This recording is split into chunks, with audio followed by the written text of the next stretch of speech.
यहाँ पे हम लोग कौन कौन सी एनर्जी यूज कर रहे हैं, ठीक है। यहाँ पे क्या क्या है हमारे पास, यहाँ पे क्या है हमारे पास, कोयला है, कोल जिसको हम लोग बोलते हैं। इसके बाद हमारे पास यहाँ पे क्या है, गैस है, एलपीजी के सिलेंडर जो हम लोग यूज कर रहे हैं। इसके साथ हमारे पास क्या पे इलेक्ट्रिसिटी है, माने बिजली है, और इसके बाद हमारा पानी है, ठीक है। ये सब चीजों से हमारा ये पूरा आउटलेट रन हो रहा है, और हर किसी की ना एक कॉस्ट है, मतलब कोयले भी जो हमारे पैसों का आ रहा है, बिजली भी हमारे पैसों की आ रही है, गैस भी हमारे पैसों की आ रही है, और पानी भी हमारे पैसों का आ रहा है। अब इस वीडियो का या इस ट्रेनिंग का पर्पज ये भी है कि हम इनको किस प्रकार से सेव करेंगे, ठीक है ना, क्योंकि ये ऐसी चीज है जो कि नेचुरल रिसोर्सेज है।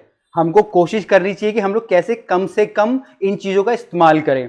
इससे क्या होगा, इससे जो भी हमारी कॉस्ट होती है खाने को बनने के लिए, खाने को बनने के लिए रॉ मटेरियल लगता है, इसके बाद क्या लगता है हमारा खुद की मैन पावर, जो भी शेफ लोग होते हैं उनकी खुद की उनकी मेहनत, इसके अलावा बिजली, पानी और इलेक्ट्रिसिटी लगता है, ठीक है ना। तो ये कैसे हम लोग कम कर सकते हैं, तो मैं एक एक कैटेगरी को लेके आपको बताऊंगा, कुछ आपको आइडियाज भी दूंगा ताकि आप लोग उनको इंप्लीमेंट करोगे जब हम इस जो आउटलेट को प्रॉपर्ली ऑपरेट कर रहे होंगे।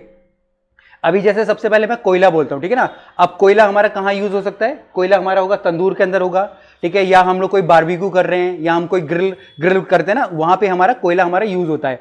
अब अगर मैं यूज कर रहा हूं, ठीक है, जैसे मान लीजिए ये हमारा तंदूर है, सामने मेरे पास तंदूर रखा पड़ा है। अब तंदूर के अंदर हम लोग राख निकालते हैं, ऐश बोलते हैं ना, राख हम लोग निकालते हैं।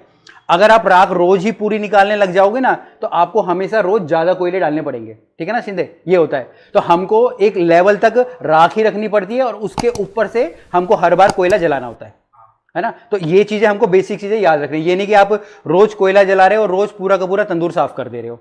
तो एक लेवल आप मेंटेन कर लो, उतना राख का होगा, और उसके बाद रोज आप अपने कोयले आप जलाओगे। दूसरा, यहां पे जैसे अभी हमारे पास तंदूर है, तो कोशिश करनी कि हर महीने में एक बार आप तंदूर को मैरिनेट करो। जैसे आप लोगों ने जब स्टार्ट किया होगा ना, तो आपने केले का, अंडे का, पालक का, गुड़ का, ठीक है, सरसों के तेल का एक मिक्सचर बना के लगाया होगा। तो महीने में एक बार रूल बना लो कि हर महीने में आप एक बार उसमें पूरा मिक्सचर जैसे लगा रहे हो, लेप जैसे लगा रहे हो, ताकि आपका जो तंदूर सेफ रहे, बराबर रोटियां भी आए। क्योंकि अगर आपका प्रॉपर टेम्परेचर मेंटेन रहेगा तो कोयला भी कम लगेगा, तंदूर का जो मटका वटका वो भी कम टूटेगा, और क्योंकि जो भी कुछ आप करोगे उसका एक एक्सपेंस आपका बढ़ जाएगा। तो जब ये सारी चीजें करोगे तो आपकी क्या होगी, आपकी कॉस्ट ही वहां पे बचने वाली है।